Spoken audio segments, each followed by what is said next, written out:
Happy Friday, everyone. Welcome in to the FloTrack podcast. I am Kevin. He is Gordon. Our email address, flotrackpodcast@gmail.com. We got the Berlin Marathon coming up in a couple days. Remember, watch party live on YouTube at the FloTrack podcast YouTube page starting at 2 a.m. Although Gordon wants to bump it back to get 15 more minutes of sleep, I believe. Have we settled on an exact time, Gordon? I think we're gonna need to. Yeah, I need an extra 15 minutes. So the race starts at 2:15 a.m. So I think we'll start the stream at 2 a.m. People can file in, start hanging out in the chat, but we won't start talking till Yeah. 2:15 because we have 2 hours to talk, and I need my extra 15 minutes. And we're gonna be here. We're gonna be at the same house, right? You coming over? You spending the night at my place? That's Slumber the party? plan. That is the I like it. plan. A lot can still go wrong between now and then. Got to admit, this is the most nervous I've been about one of these shows since we started doing them. Why are However, you nervous? There's no reason to be nervous.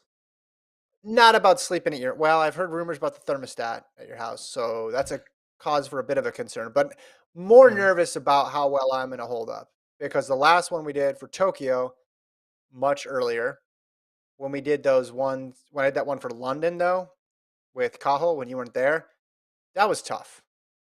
That was very difficult, but I'm hoping being in the same physical space as you, I'll be able to get some energy from Yeah. that, even though we're not going to be sitting next to each other. Because when I was doing it with Kyle, I was just sitting in this room. It was just really dark, and then you get, you're halfway done with the race, and it's like 3:06 a.m., and then the fatigue starts to settle in. But I'm also counting on this, Gordon. I'm counting on it being a spectacular race. I'm counting on Yes. us saying the following. I'm counting on myself actually saying the following. Gordon, let's check in. Is that world record pace? Gordon, is that American record pace? I'm hoping I say those two sentences a lot, which is just going to inject me with a lot of enthusiasm and a lot of energy for the race. Is there anything that could happen in the race that will justify both you and I just giving up and be like, guys, we're cutting the stream. We don't feel like staying up. We're going to bed.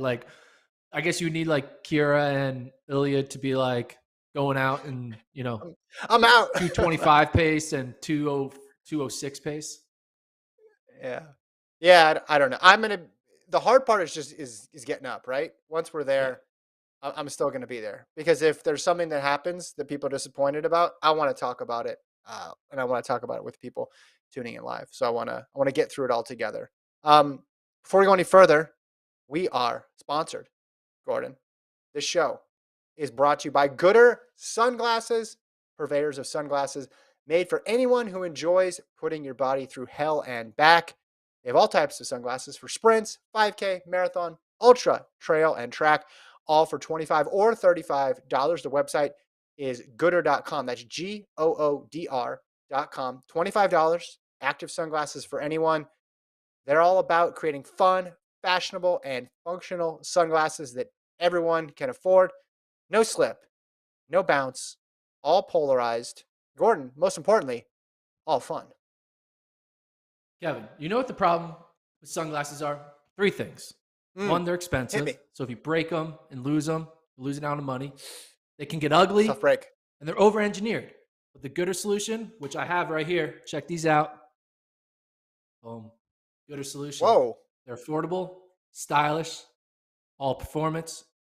And here's how to get them it's free US standard shipping, $50 or more, 30-day free returns, 1-year warranty, 100% carbon neutral, 1% for the planet. All you got to do, go to goodr.com. That's GOODR.com.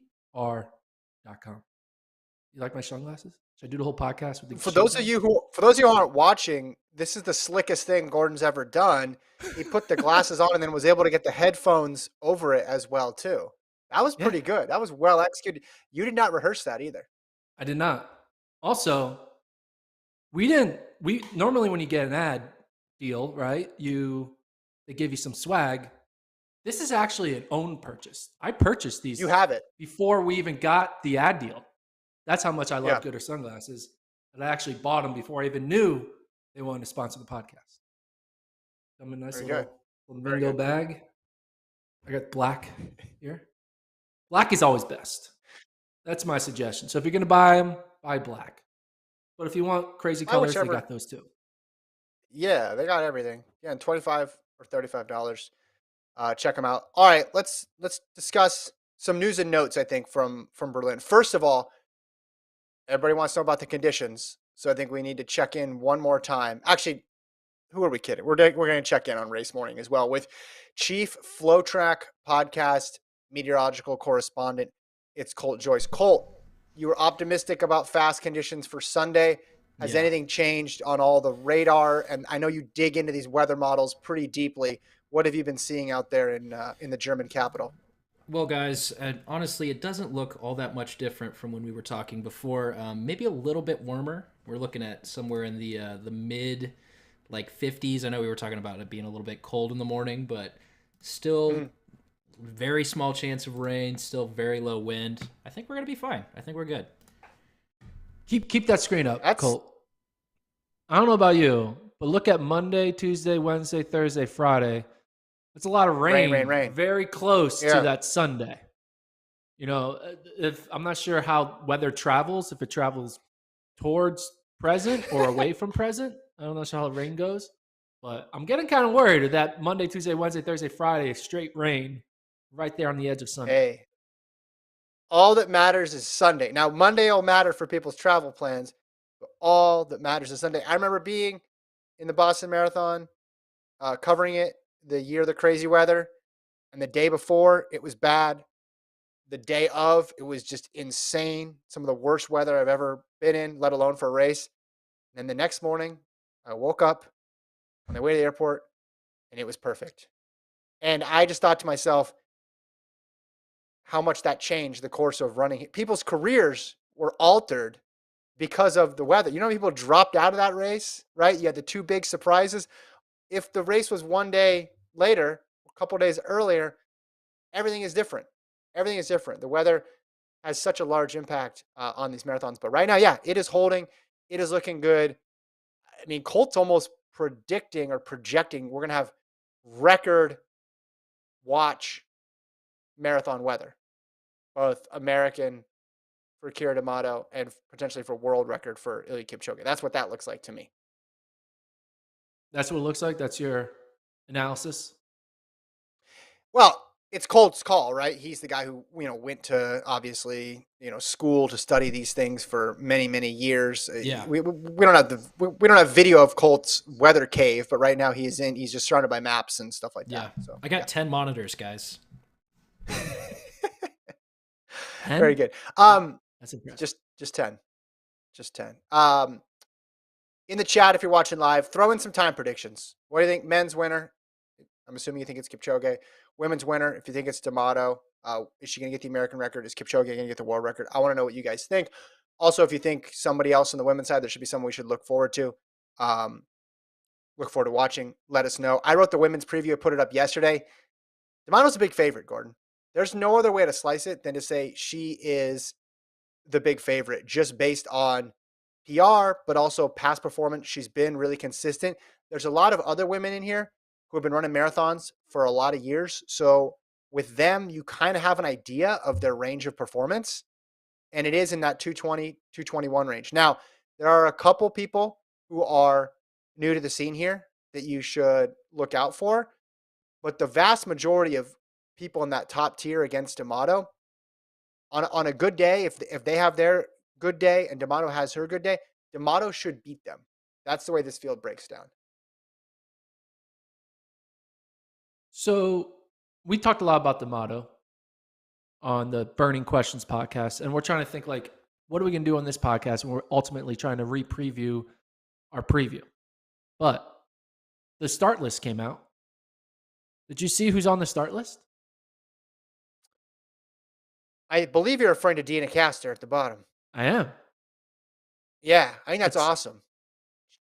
That's pretty cool. What do you think the reasoning is for she has her to attend this race and like be a part of potential new history with Kira breaking the American record again and now maybe winning a major, and Dina's going to be in the race where it could happen? Yeah, I think that's pretty cool. and only in running could this happen. It makes I need to go and edit my preview though because I talked about the PBs of everybody else on the list. I gotta say that no, there is another sub 220 woman in there. It's Dina Castor who's run 219. Let me give you a couple names though to watch out for. Potential people who Okay. could beat D'Amato. So Rosemary Wanjiru, she's debuting in the marathon in this race, but she's run 65:34 in the half. She got 10th at the World Half Championships. She got 4th in the 10,000 in Doha at the World Championships. She ran 29:50 on the road. If she takes well to the marathon, she's somebody who could win this race and be a big name going forward. The other one I'd say, and I'm leaning more to the people who are new to the race because we don't know their potential. Vivian Chepkarui, she's sub 221, but she's only run 2 marathons. Both of them were in Vienna. She ran 220:59. So keep an eye on Chepkarui and in Wanjiru. But I still think this is D'Amato's. I think this is D'Amato's race to lose at this point. I've seen some predictions on times. I think we need to allow for 2 possibilities with D'Amato of her breaking the American record. I think there's the one scenario where she basically runs an equivalent to Houston performance, but the course is faster and it's a better day, and she runs 219.02 or she runs 218.59. But I think there's also another possibility of her not just breaking the record, but her smashing it, right? Her going 218 low or maybe even 217 high. That would be a whoa. That would be a whoa. Let me be clear one more time. That would be a whoa for D'Amato. But I think we need to have that as a possibility because it's not as if she's breaking somebody else's record. It's her time that she ran in January. She might beat it by a little, but I think there's a possibility she breaks it by a lot. Yeah. I mean, that's a good point. 217 seems like a major drop off, though, from your 219.12. But hey, a lot of times, improvements come not intermittent. There's always sometimes just like a massive drop in time that happens in the marathon. It's not like, oh, I PB'd by 10 seconds. You normally don't PB by 10 seconds. Typically, you PB Yeah. by, multiple minutes because you're just able to compound 26 individual miles of racing, which results in a big PB. But yeah, I mean, 217 would be wild. It would definitely reset the record books and make the rest of the U.S. women, the current and the future, kind of reevaluate what they're capable of. If Kira can, late in her career, go in the same year, run 219.12 and then another two, and then a 217. I mean, oof, Yeah. maybe we're getting ahead of ourselves. Maybe we're getting a little too excited because of the weather. Maybe the cold weather forecast is messing with our heads with thinking now 217s are happening. I mean, Houston is fast. Houston's a fast course, but Berlin is faster. The competition's going to be deeper. I thought I was crazy, and then I got support here via the inbox. This is Tom who wrote in. Lives in Richmond. Followed Kira's progression. Tom says, based on her shorter distance PRs, I'm thinking 217 because of her endurance-based training. He says, do you want to go down that road? I guess I'm getting up at 2 or 3 o'clock range to watch the race because folks will be texting me anyway. Can't wait for the post-event show. So Tom's seeing that as well, too. I just think we need to allow it as a possibility because 219.12? Is that what we're looking at here? Yeah. To get to 217.59. It's only a minute away. It's a minute 12 away. 70, yeah, it's a minute 73, 13 away. Yeah, 73 seconds. Yeah, so you can do the math. She can shave off some time. It's a possibility. In the same way, you could say she might miss the record by a little, or she might miss it by a lot. I think you can go in the other direction. She could get it by a little, or she'd get it by a lot. And I think that's 2 different things, right? Her running 219.06 and her running 217.40, that's a huge difference, right? There's 2 different ways to break this American record. I think if she goes 219.06, you're like, all right, well, faster course, better competition. If she gets the win, still a huge day.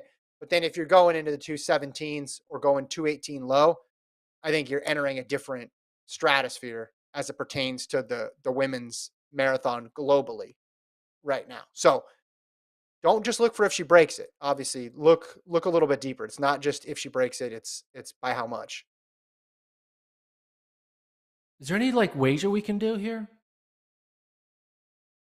I feel like I need to have a chance you want to to lose back my more money? $37. Why don't you just pay me the $37? We gotta Why don't you get a tell me bookie what or your like Venmo is, bro? I somebody's try to got to get your come Hey, get Venmo. this.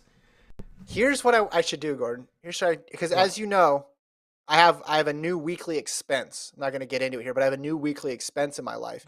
I feel like I should bet that much every week against you because betting against you is so easy. It'll just net out to zero with the new expense that I have in my life because I already did it once and I got $37, which almost cancels it out. But I need to do something every week where I can just continue. You're like an ATM for me, except it's not coming out of my account. Bro, It's just coming out of bro. your All account. right, come on. You're putting me I on mean, Gordon, scholarship, and I appreciate that. I'm not I that bad. appreciate you First putting of me on all, I just scholarship. need, if we're gonna be doing a live podcast at 2:15 in the morning, we need some monetary, we need some excitement in the 2 hour Here's what we do. podcast. I need to be on edge that I might lose something. I need that. Here's what you need to do. Then you need incremental bets. You need to come up with some split times. Let's go Ooh, full on degenerate Gordon Gambler, and let's get some yeah, I'm 5K down. split props throughout. And that way you're sitting and waiting and waiting and waiting for both the men's and the women's splits to come through. Like, what's the Are you but Kipchoge over under like that?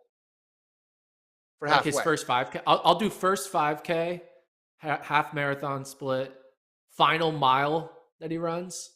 Like give me some over Yeah, unders, and then I'm gonna yeah, we'll bet, do and then that. I'll bet against you. Can I do that? Will you be my bank? That I'm. Are you the casino in this situation? Yeah, I can set the Are you the lines for over under. bookkeeper? I don't know how much. Yeah, it might be smaller bets for me. Dollar here, dollar there. Dollar. Come on. Maybe challenges. With Maybe inflation, challenges. If I at least 5. if if I lose the 5K bet, maybe it's a challenge, right? You got to go run outside around the block, or Ooh, there's challenge. there's Okay. something in your there's something in your house that we have to. You're like, hey, Kevin, you have to clean the toilet. No, I'm not gonna do that. I don't know. No, you can. No, my house is clean. I just had a cleaner come in Look at yesterday, you. clean the whole thing. Look at you. Very clean. Looking at the chat, Tyrannosaurus Spec is predicting Kipchoge 201.31. Raymond is predicting for the women 218.27 and 200.52. Let's talk about Kipchoge some more. You threw out the Okay. world record possibility. I think everybody's thinking it.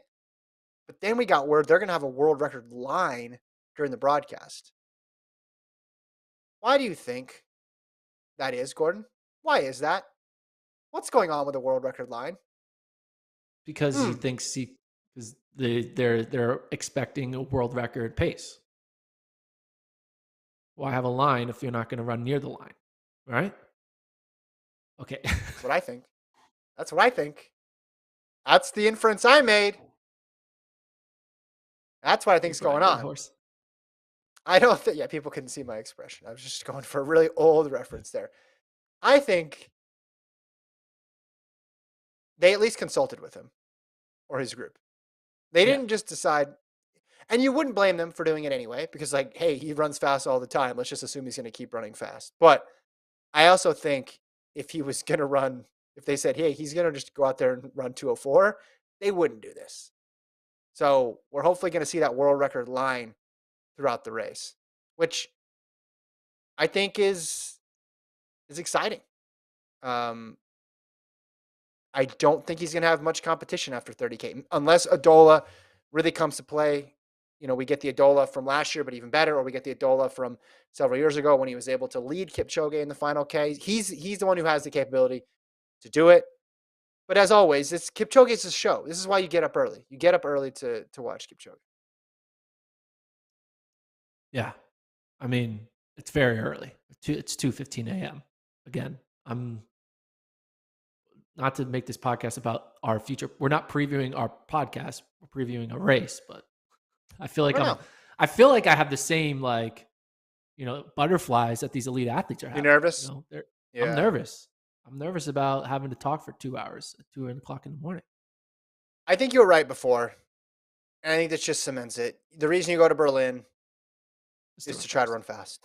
That's the purpose of it, right? And the reason you put the line on the track or the line on the screen is because you think someone's going to at least be near it. Now, at 5K or 10K, if he's already off, it's just all right. He's not running that fast. Let's get rid of it. But I think he's going to at least give it a whirl. I don't think he's going to go out conservatively. Unless something happened and there was some sort of clear setback to him in his training before. But I think he's going to go for it. I think he trusts himself enough that it's not too much of a risk. Because other athletes, lesser athletes, would be worried about the competition. They'd say, I can't take too big of a swing because if I stumble, someone else is going to take advantage and I'm gonna get beat. I think he knows that he has a huge cushion here. And if he goes for a world record and he goes out at 201 pace and he slows down, he can still run 202.55 and win by a couple minutes. And that's not a Yeah. problem. What do you think he would need to? I think we talked about this in a pod a few weeks ago.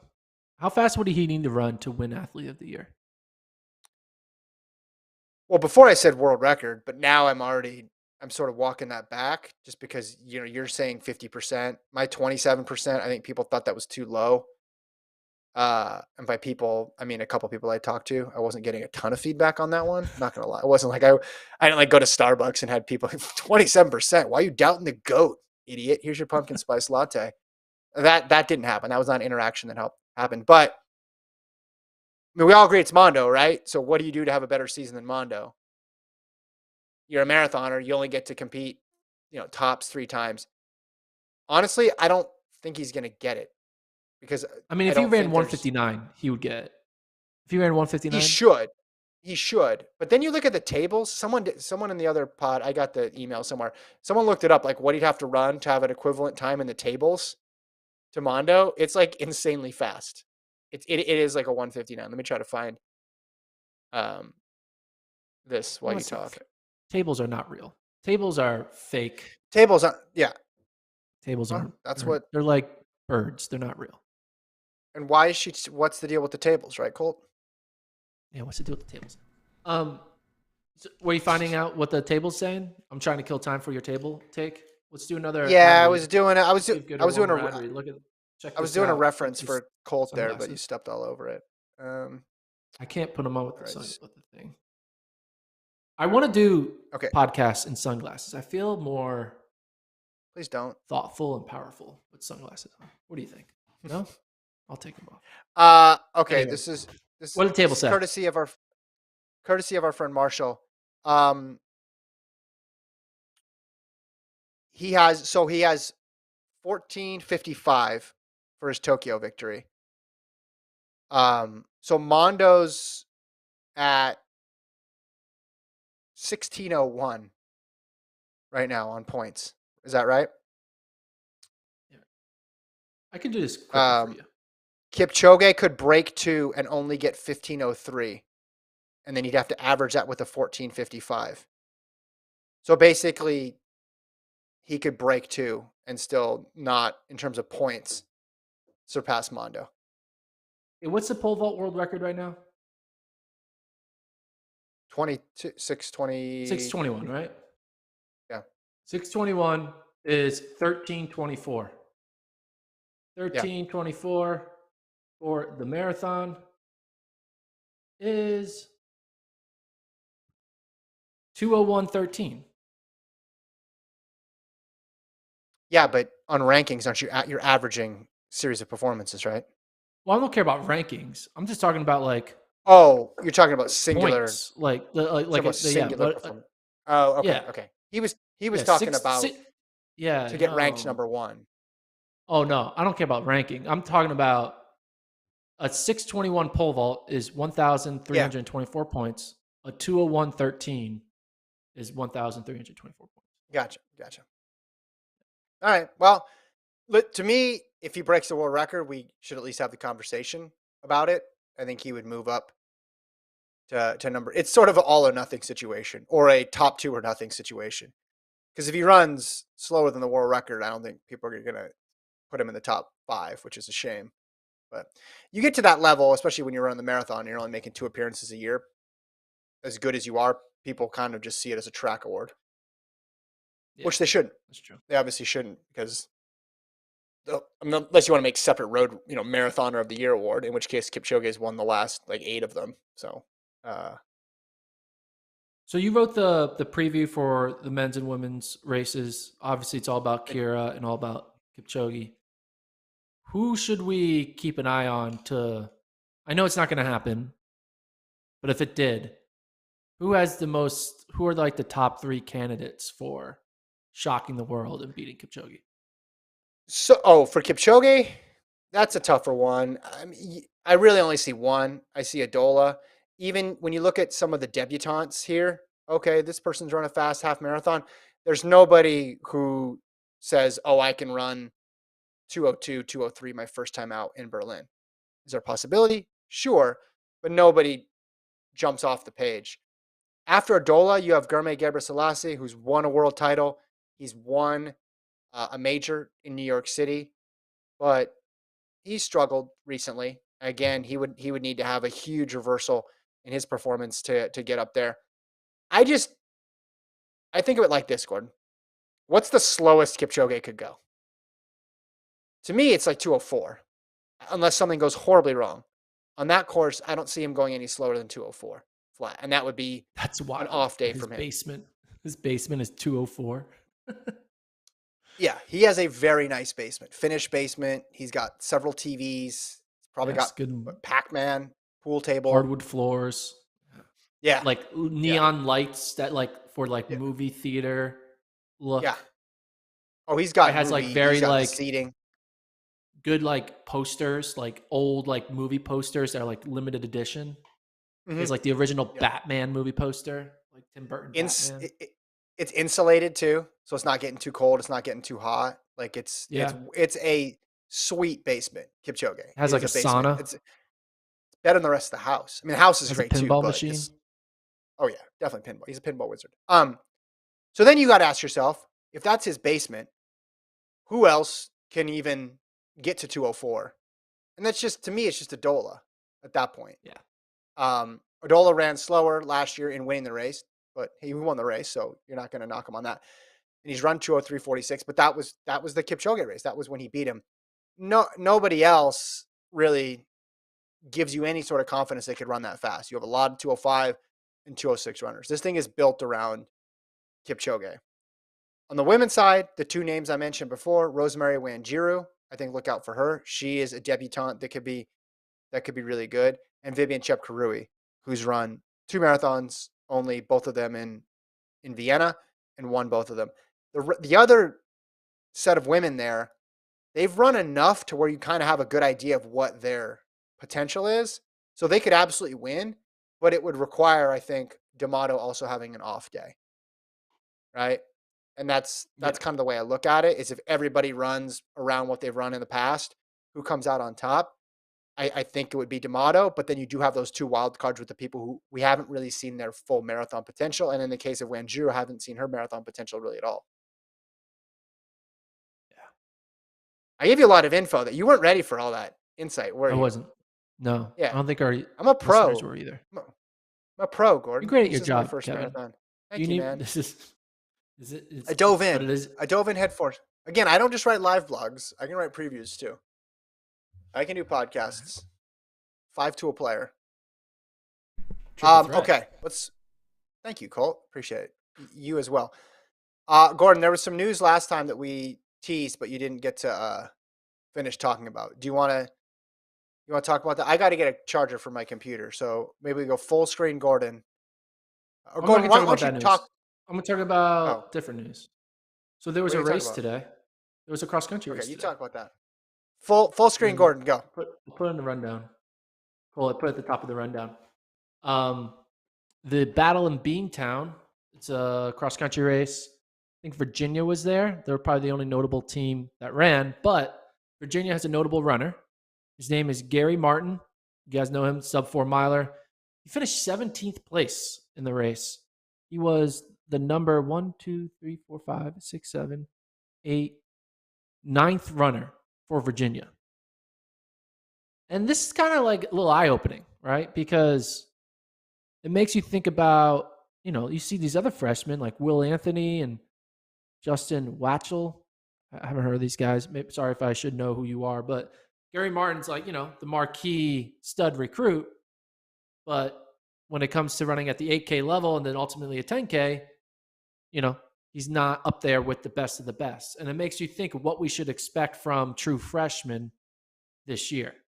Because while we have seen incredible improvements from the top high school classes, with the shoe technology and just everyone just running so much faster, and it seems like the current era of high school running is all time. Like people in the 80s and 90s and 2000s would kill to have any one of the top 10 runners from any given year of the past 3 years. But I think that all-time great high school recruits aren't necessarily guaranteed to be immediate impact. In this situation, Gary Martin, he's an all-time great high school recruit, but doesn't mean he's going to be the number one runner for Virginia. And it's not like Virginia is, NAU with like a returning team that won nationals. Virginia is like a middle of the road, top 18 to top 30 type team. And in this situation, Gary's ninth on that one team behind two other freshmen of that same team. So it makes you think Hold on. Hold on. I joined What? I joined this late because I had to get my charger. Your big takeaway, you're talking about the guy who was ninth on Virginia? Yeah, Gary Martin. That's it? Well, I Gary know. Martin, he's a sub 4 miler, Yeah. true freshman. Yeah. I thought he would have been like their number 3 dude. I mean, it's a That's meet news. in the end of September. What was he was Okay, we can do that. He was It's a meet that's not nationals. We get it. None of these meets he's matter. 35 seconds behind? I don't know. I I'm thought not he would have selling been in their Gary top Martin. 3. I'm keeping my Gary Martin stock. You can Okay, sell you it can if you keep want it. to. I'm keeping it. You already given up on him? I given up on him for the 2022 cross country season. I think I ranked him like 40th in the country. Well, that's your expectation, man. Don't put people in boxes. I don't like that. That's not a box. Let's put him on a pedestal. Fly. Finish top 40. Anyway, Spread your wings so Gary and Martin fly. didn't have a good race. Maybe it's just like, freshman jitters and he'll put it together by ACCs, but someone to watch. Another athlete to watch that we're not going to get to see tomorrow is NAU freshman Colin Salmon. Now, Let's Run did a report yesterday or 2 days ago with the headline, Top Recruit Colin Salmon May Not Race for NAU This Fall. And it's all based around a quote from head coach Mike Smith, where he's quoted saying, "This is one of the most gifted athletes we've ever seen coming out of high school, ... It's probably on the more unlikely side that we are putting him out there this fall, unless we just had a succession of green lights that things were just right." So, and then they debate, should top recruits run freshman year, or coaches being too overthinking it, let them run. We've seen people run well as true freshmen. Some people don't. It's okay. All that stuff, right? And I personally think NAU needs Colin Salmon. I think they need him for them to have a chance to win. Yes, they have like 9, they're 9 deep, but 5 score. So having really good 6 runners and 7 runners doesn't matter. Right. But I think this is a big fugazi. I think Colin Salmon's running. I think Mike Smith is just simply hedging and not making any promises and not building him up like 100% he's running. I think when you go to NAU, you're running at 7,000 feet. And when you go to NAU, you're running for a team that probably does the same type of workouts year in and year out with a coach who knows that these workouts translate to these types of finishes at nationals. He has a lot of reference points. He literally has like the past 5 seasons of reference points to know like, hey, this is probably an All-American type runner. This is a top 50. This is a top 100. And I think he's probably thinking, I have a lot of guys. You only can run 7 at a time. Colin Salmon, I'm going to let this guy just go through the workouts in training, and we'll make a decision on this guy by Nuttycombe. And so we're going to know if Colin Salmon's running nationals if he debuts at Nuttycombe. Why do we know this? Because look at the past top freshmen. When Brody Hasty, top recruit coming in, he didn't run Nuttycombe. Therefore, they redshirted him. The next year, Drew Bosley, he didn't run anything. He was an unknown. He was just working out. I know this because we were filming the Running with the Boys in 2019. And then Drew Bosley made his debut at Nuttycombe and ended up being their number one runner, even though they lost, but he's top 20 guy. Then Nico Young, he didn't run like at the random Oklahoma State meet. He was not put in until late in the season, and then he ran and was top 5 nationally. And then Colin Solomon is the same thing. Coach is going to say, Mike Smith is going to say the same thing every year for all of his top freshmen. We're not running them unless we know they can be top 5 and score, and we'll know that by mid-October. So when you're interviewing this guy in September, he's going to be like, I don't know. He's probably not going to run. We'll see. If he's on a starting line, I think it's very simple. If Mike Smith runs you at Nuttycombe, you're probably on the varsity squad. If he doesn't, you're not. Assuming it goes well at Nuttycombe. Yeah. Yeah, of course. Yeah. Obviously, yeah. But I think the coach is good enough to not put someone out there who's going to bomb at Nuttycombe. Well, Bosley didn't bomb, people. Yeah, I think the problem's going to solve itself. The phrase he uses, a succession of green lights. Well, if he has a succession of green lights, that means he's going to be able to help the team. And if he's going to be able to help the team, he's going to run. If he doesn't have all the green lights and he's not going to help the team, or there's some issue with it, then why you're not going to put him out there if he's not. The team is good enough, right? NAU is deep enough to where someone's going to get your spot if you're not right. So then they're not going to burn a season of eligibility to have him run and be the number 10 runner. Yeah. I'm with you. I think they need him, at least the way it looks right now. And I think he'll be able to handle running 3 cross-country races in the fall. I think I have enough confidence in Smith and the coaches at NAU to get him prepared and be on the start line. He's obviously run in a lot of high-pressure races already. He did some pretty intense training in high school, as we know about. So, to me, a cross-country coach, a college cross-country coach saying they may not run, you can slap that label on a lot of different athletes every fall. A lot of different freshmen in particular. Like you take all the top 10 freshmen over the last decade, and if you went back and said, hey, did you think you'd run? We don't 50-50. We want to see how they adapt to training. Because nobody wants to rush them into it, obviously. But they're also there to race and run and compete and help you succeed. That's the whole point of them being there. Yeah. I guarantee you Colin is probably literally in Stillwater right now with the team, and he's going to do a workout Saturday morning on that course. That's what they did with Drew. That's what they did with Brody. That's what they're going to do with Colin. He's going to be there. He's going to do a workout. I mean, maybe he did it. Maybe he had like a scheduling conflict. He's not there, but he travels the red-shirted freshmen who may run to these meets, and they do workouts. I mean, Milt did that with Grant Fisher and Sean McGordy. Like, that's what they do. They like keep you in the team. You're not technically putting the jersey on, but you're still doing workouts at the same time. Right. Anyway, I think he's going to run. So that's just me, though. We'll find out by Nuttycombe. When you have really good freshmen on your team, they're able to help you right away. In the same way that a mediocre recruiting class couldn't help you. So if they can help you right away, you want to use them right away. Not at the expense of their long-term career, but if Colin Solomon right now is at a certain level, and by his college career he can go up another 2 or 3 levels from that, that's great. But at his current level, he can still help you. So if you're able to use him at his current level to help you win another national title, because he would be part of the best 5 you could put together, the best 7 you could put together, of course you're gonna run him. That's why we do the sport. I think Mike used the word unlikely because he truly doesn't know. And I think it's better to say unlikely and then him run than him to say we want him to run and then he doesn't. Like, that looks worse.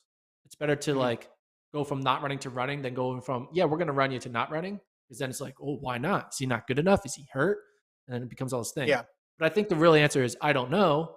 We'll find out in 3 weeks. So you use the word unlikely. I remember, this brings me back to last year when you floated your solution for NCAA cross country. Strangely, is not taken up by the coaches and not adopted for the 2022 season. I think that was a big missed opportunity for them. Um, I don't with that.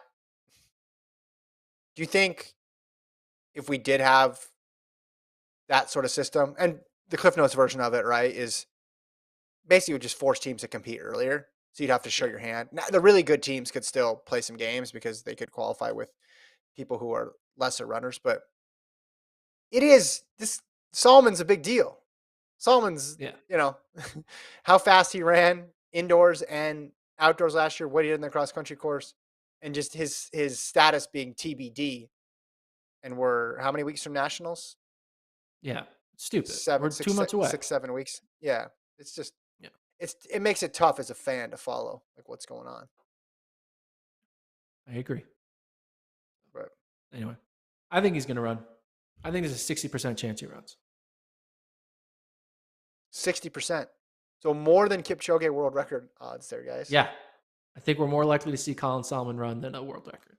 So if we see a world record, that means we're guaranteed to see Colin Solomon.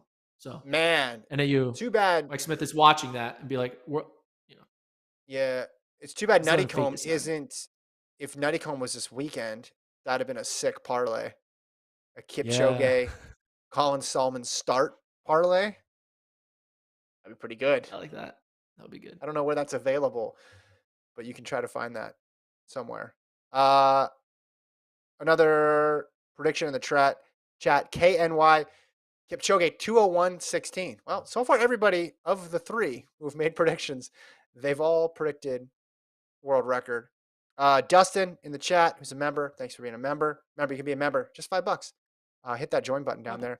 NCAA cross country is frustrating because it's like watching a team practice for a few months and guessing who is in the best shape. 100% nailed it. It's very true.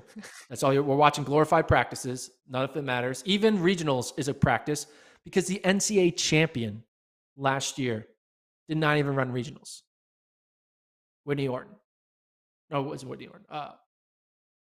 The other one. Courtney Wayman. Wait, who won? Was it Courtney Wayman or was it Whitney Orton? Oh my God. I'm I confusing want you those to keep two. guessing. Oh gosh, I don't. It was Whitney Orton. It was Whitney Orton, right? Yeah. It wasn't Courtney Wayman. Was it? It was Whitney Orton. I think it was Wayman. It was, but I don't. Was it Wayman? No, it was Orton.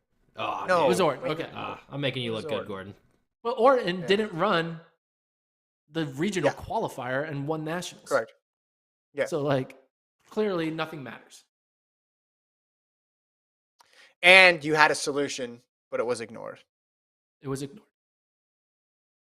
Coaches think that, they can run 100-mile weeks, but they can't run a 10K, which makes no sense. Do you think there's a space? I throw crazy ideas out there when it comes to NCAA cross country. Do you think there's a recruiting pitch out there for some coach to be like, hey, come to my school, like we'll race a lot? Don't you like to race? Isn't that fun? And if you go to these other schools, you're only going to race a couple. Or do you think the athletes are like, sweet, I only got to race 3 times. Love it. Yeah. Maybe this is just a big ploy by college coaches not wanting to go to track meets, and they just want to or go to cross country meets, and they want to kind of stay home and enjoy the weekend and watch college football. They travel so much. It's a tough job, especially when you're talking about all the recruiting and some of those assistants too. You're not getting huge paychecks. It is tough. I'm not saying it's not, and I wouldn't blame them. But just the frequency of racing, I'm trying to put myself in the mindset of like a super competitive, awesomely talented 18-year-old. I think it'd be kind of awesome to go out there and win a bunch of races and post about it.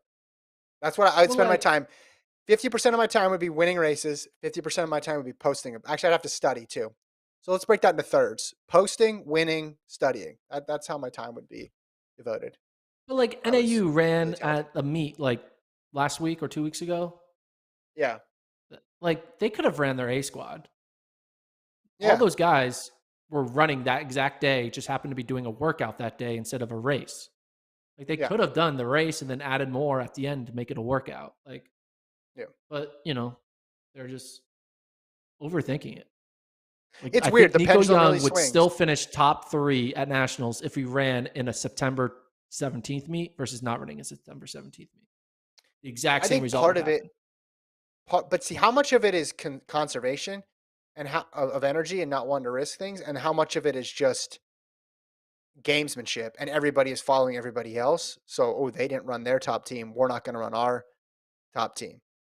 I think it's evolved to that point where it's just you just don't do it.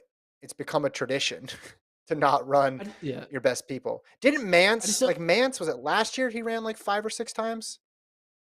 Maybe I just don't know how you can be burnt out by racing too much, but not burnt out by doing hard workouts too much. Like it just Mance ran they're still six doing times something last hard on year. that exact race day. It's not like they're sitting on a couch on race day. They're going out there and doing a hard workout on race day. So what's the Yeah. difference? Mance ran 6 times last year on the way to the title. Yeah, look Autumn at that. Classic, GRIAC, Pre-Nats, West Coast Conference, Mountain, and then NCAA's. First. And then the female counterpart ran like twice or 3 times. At BYU Right, too. Orton. Yeah, at BYU. Yeah. Dustin again in the chat. Imagine a world rankings type system in cross country and you only qualify with enough regular season points. Crying emoji. Yeah. Yeah. You'd have, some people wouldn't make the meet. Some teams wouldn't make the Yep. meet. Well, everyone would make the meet. They would just change. They'd be like, "Oh, I guess we can do what we said we can't do." You know, everyone always just does what the world asks of them to do. Well, that's what I'm saying. There's a little bit of hurting here. And I think even if you had a team that's like ready to roll and you felt injury free, no issues, and you're going to say, hey, go out and run this race and keep it at a 7.5 out of 10. Some people I don't think would do it just because it would make them look different than the other teams and be like, well, why are they running their A squad? Now, Mance is different, right? Mance has nothing to prove. It's like, okay, you don't like how I'm racing? Come beat me. And no one beat him. So they don't care. And he seems like a guy who just wanted to race and wanted to race a bunch. It's funny, you go high school, you just the MO usually is over racing, and then you go into college and it's just a complete like overcorrection 180 in the other direction. We do have a race going down live literally at this moment, 19 minutes in. The Oregon Ducks are running the Bill Dillinger invite. Let's bring up those Ooh. results. They're about to finish. We'll end the podcast after these results come through. But this is, Jerry. Let me try to find the Jerry debut. Jerry debut. I guess they did run a random meet, but this is them running an A squad. So we'll see what they have from their A squad. Since Colt, I did put the results in. Since I did the hot seat thing with Mike Smith after they got third, I think I need to do the same thing with Schumacher, right? Oh yeah. Well, they might win. They'll win this race. I think Portland's there, but I don't know. Portland's probably running like a C team or whatever. I don't know. It was sarcasm, Gordon. I don't actually think. So go to split 5. Go to split 5, Colt. Split 5. We don't need to do this. Look at this though. A guy named Brian Barracia, not to be confused with Brian Barraza. Barcia. Look at that. Aaron Benfeld still has eligibility somehow. They're in second. We can't be doing this. We can't be reading live cross country results on this podcast. It's just I'm not. I can't abide. I'm gonna veto this. We can do this with Kipchoge running. That's it. That's basically UCLA the list of people. having 3 in the top 6 at the whatever split mark, the 20-minute split mark. As a society, we are not going to read live Bell Jellinger invitations on a podcast. We're just not going to do that as a podcast community. You know what? You are like 1,000% right. So I will abide by that rule. Thank you. All right. Do you have anything else? Tune into the podcast tomorrow, Saturday night, Sunday morning, 2:15. Sunday morning, 2:15 a.m. Are we gonna be Central? Are we gonna be like drinking like caffeine? No. Oh, caffeine? Yeah, I think I might bring some caffeinated beverages. Just as I'm gonna have a lot of different Monster Energies. Not like that. I have no idea how my body's gonna react, so I'm gonna have several different options based on what my body demands, and I'm gonna have them laid all out in front of me on the table. It's gonna be like choose your own adventure for me. Like, if you're We should do sleepy, a. do this. We should have a contest where people I tweet at us their watching situation of them watching Kipchoge in bed and like their Yeah. layout. Because no one is like up sitting like normally at a TV. Yeah, They're all yeah. gonna be just on their computer in bed, like half awake, being like, "Hey, what's the split?" Yeah. Um, You have to like hashtag Kipchoge in bed or something. That sounds a little too much. We'll figure it out. We'll yeah, figure out the correct yeah, hashtag. yeah, that could be misconstrued. I think I'm just your body. You never know how it's gonna react, right? You could be wired. You could be super sleepy. You might be hungry. You might wake up and at 3 o'clock, I might just be like starving and want a short stack of pancakes. Does that mean I'm gonna go into your kitchen and cook some pancakes while you talk for a few minutes? Maybe. Like, I need to be prepared for literally any sort of demand that my body Be places on me. prepared to have nothing to cook in my kitchen for the I'm record. bringing it. I'm bringing this. That's Oh, what I'm saying. okay. I'm going to bring provisions. I need to sketch this out. I have, it's like a flow chart basically. If this, then this. If that, then that. Got it. It's Got it.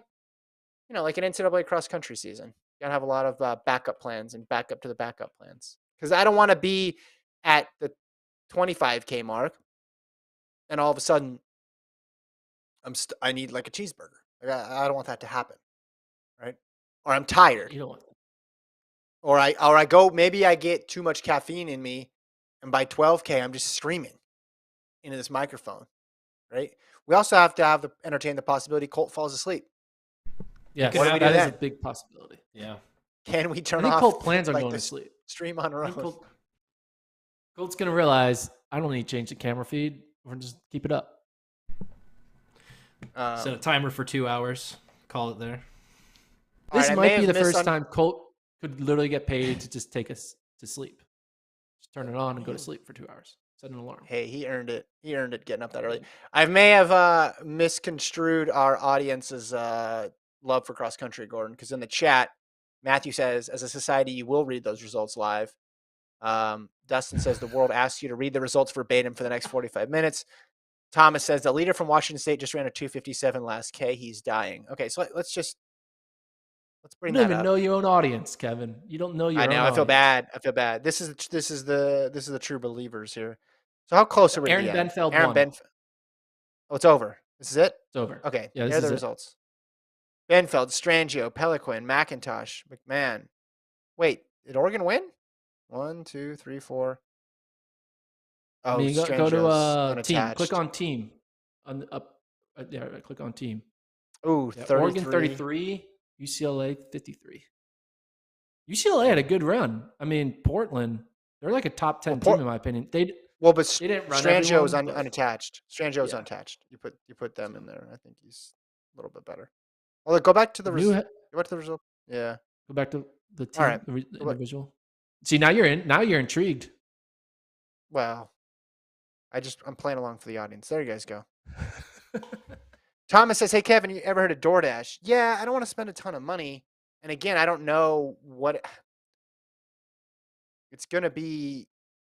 An unpredictable couple hours. I just don't know what I'm my body's excited. going to ask. I think we need to introduce a lot of chaos to the 2 hours. I'm going to bring something. You got to I think understand though, some people surprises. are going to be watching in Europe too, and they're going to be like, "Wait, why are these guys freaking out?" Like the bid only works if they're also in the United States. Otherwise, they'll be like, "I Well, want some actual analysis." I'm bringing actual analysis. You saw those previews, man. I'm not screwing around. I you got can be the Rosemary analysis Ranchero. guy, and I'll be Okay. the fun sidekick. I'll be the Kevin Hart commentating the Oh, yeah. Breaking Two. Breaking two. Yeah, yeah. Yeah. All right. We're going to leave it there unless anybody has anything. You got anything left? No, I mean, no. Okay. I had nothing. Great. Yeah. Awesome. Thanks to Goodr for sponsoring. Again, the website is Goodr.com, Goodr.com, Goodr.com. $25 active sunglasses for anyone. They're going to be sponsoring the Sunday show as well, too. So thanks to Colt for producing. Have a great Friday and Saturday, everyone. Hopefully we'll see you on Sunday morning. If not, you can catch the archive on YouTube or the audio on Apple Podcasts, Spotify, wherever you listen to podcasts. Like, subscribe, Instagram. We're all on all the platforms. Check it out. We'll talk to you guys on Sunday morning.